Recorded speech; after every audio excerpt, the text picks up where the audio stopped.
Hi viewers, எப்படி இருக்கீங்க? Election எல்லாம் முடிஞ்சு ஓட்டெல்லாம் போட்டிங்களா? சரி, இன்றைக்கி நாம் ஒரு கதையை பார்க்கலாம். ஒரு நாட்டில் ஒரு ராஜா இருக்கார், நல்ல ஆட்சி செய்கிறாரு. அவருக்கு ஒரு நாள் சடனாக ஒரு டவுட் வருது. நம்ம நாட்டு மக்கள் எல்லாம் எப்படி இருக்காங்க?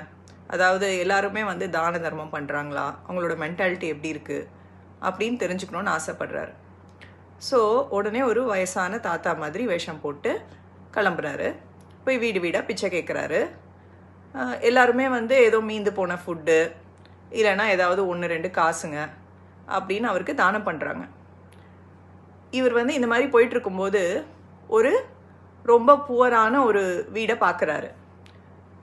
சின்ன குடிசை, அதுலேருந்து அதுக்கு முன்னாடி நின்று இவர் பிச்சை கேட்குறாரு. அப்போது அந்த வீட்டு தலைவன் இவரை உள்ளே கூப்பிட்டு, வாங்க வாங்க பெரியவரே உள்ளே வாங்க அப்படின்னு சொல்லிட்டு உள்ளே கூட்டிகிட்டு போய் உட்கார வச்சு அவருக்கு அவங்க ஃபேமிலியோட அவங்க குடிச்சிட்ருக்கிற அந்த கஞ்சியை இவருக்கும் ஷேர் பண்ணி கொடுக்குறாங்க. ஸோ இந்த ராஜா ரொம்ப சந்தோஷமாயிடுறாரு. பரவாயில்ல, இப்படியும் ஒரு குடிமகன் நம்ம நாட்டில் இருக்காங்க அப்படின்னு நினச்சி ரொம்ப சந்தோஷமாயிடுறாரு. இப்போ இந்த தாத்தா அதாவது ராஜா கஞ்சி குடிச்சு முடித்த உடனே அவர் சொல்கிறாரு,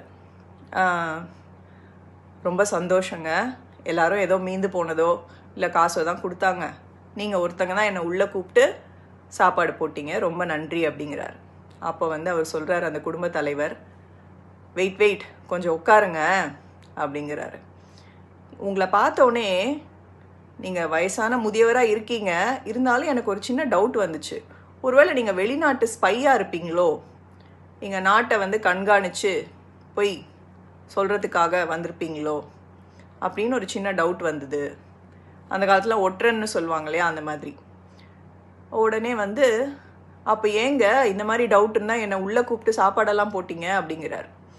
இல்லை, நீங்கள் காலையிலேருந்து ஒவ்வொரு வீடாக போயிட்டுருக்கீங்க, எல்லாருமே சாப்பாடு கொடுக்குறாங்க, காசு கொடுக்குறாங்க. இந்நேரத்துக்கு நீங்கள் சாப்பிட்டு ஜாலியாக வெயிலுக்கு போய் படுத்து தூங்கியிருக்கலாம். அதை விட்டுட்டு இன்னும் விடாமல் நீங்கள் ஒவ்வொரு வீடாக போயிட்டே இருக்கீங்க. அப்போ ஏதோ தெரிஞ்சுக்கிறதுக்கு தான் நீங்கள் வந்திருக்கீங்க. ஒன்று நீங்கள் வெளிநாட்டு ஒற்றனாக இருக்கலாம், இல்லை எங்கள் ராஜா அமுச்சு வச்ச ஆளாக இருக்கலாம். அதாவது நாட்டு மக்கள் எப்படி இருக்காங்கன்னு தெரிஞ்சுக்கிறதுக்காக அமுச்சு வச்ச அதிகாரியாகவும் இருக்கலாம். இல்லை, இது ரெண்டுமே இல்லைன்னா நீங்கள் சொல்கிற மாதிரியே ஒரு ஏழை முதியவராக இருக்கலாம். அவங்க கொடுத்த சாப்பாடு பிடிக்காம நீங்கள் எங்கள் வீட்டுக்கு சாப்பாடு கேட்டிருக்கலாம். ஓகேயா? ஸோ நான் எதுக்குமே நான் ரிஸ்க் எடுக்க விரும்பலை, சான்ஸ் எடுக்க விரும்பலை. நீங்கள் சாப்பிட்டுட்டு இருக்கும்போதே என்னோடய பெரிய பையனை ராஜாவோட சோல்ஜர்ஸை கூட்டிகிட்டு வர சொல்லி அமுச்சிருக்கேன் அப்படின்னு சொல்கிறாங்க. அந்த சோல்ஜர்ஸும் அந்த டைமுக்கு வந்துடுறாங்க. வந்த உடனே இந்த ராஜா அப்படியே ஆச்சரியம் ஆயிடுறாருங்க. அப்போ தன்னை ரிவீல் பண்ணிக்கிறாரு, நான் தாங்க இந்த நாட்டோட ராஜா. ஆனால் உங்கள் திங்கிங் இருக்கே சூப்பருங்க, இப்படி தான் இருக்கணும் எல்லா ஒரு குடிமகனும். எல்லா விதத்துலேயும் எல்லா பெர்ஸ்பெக்டிவ்ஸ்லையும் நீங்கள் திங்க் பண்ணுறீங்க பாருங்கள், அது எனக்கு ரொம்ப பிடிச்சிருந்தது அப்படின்னு சொல்லிட்டு அவரை தன்னுடைய சீஃப் அட்வைசராக அப்பாயிண்ட் பண்ணிடுறாரு. இதுலேருந்து என்ன தெரியுதுங்க? இந்த மாதிரி தாங்க ஒவ்வொருத்தரும் நாம் every citizen are every person இப்படி தான் இருக்கணும். எல்லா பெர்ஸ்பெக்டிவ்ஸ்லையும் நம்ம திங்க் பண்ணணும். இந்த காலகட்டத்தில் இதுக்கு பேர் அவுட் ஆஃப் த பாக்ஸ் திங்கிங்னு சொல்லுவாங்க, மல்டி டைமென்ஷனல் திங்கிங்னு சொல்லுவாங்க.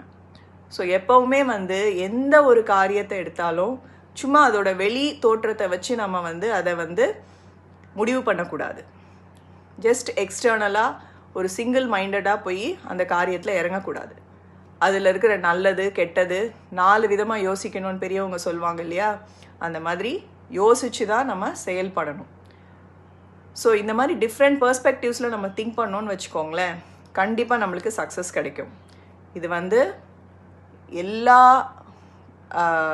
தரப்பினரும், அதாவது குழந்தைங்களாகட்டும், பெரியவங்களாகட்டும், இல்லை பெரிய பெரிய கம்பெனி சிஇஓ ஆகட்டும், மேனேஜர் ஆகட்டும், எம்ப்ளாயீஸ் ஆகட்டும், இந்த out of the box thinking or multi dimensional திங்கிங்கிறது கண்டிப்பாக தேவை. அந்த மாதிரி திங்க் பண்ணோன்னு வச்சுக்கோங்களேன், கண்டிப்பாக நம்மளுக்கு சக்ஸஸ் கிடைக்கும். சந்தோஷமாக இருங்க, சுற்றி இருக்கிறவங்களையும் சந்தோஷமாக வச்சுக்கோங்க. தேங்க்யூ.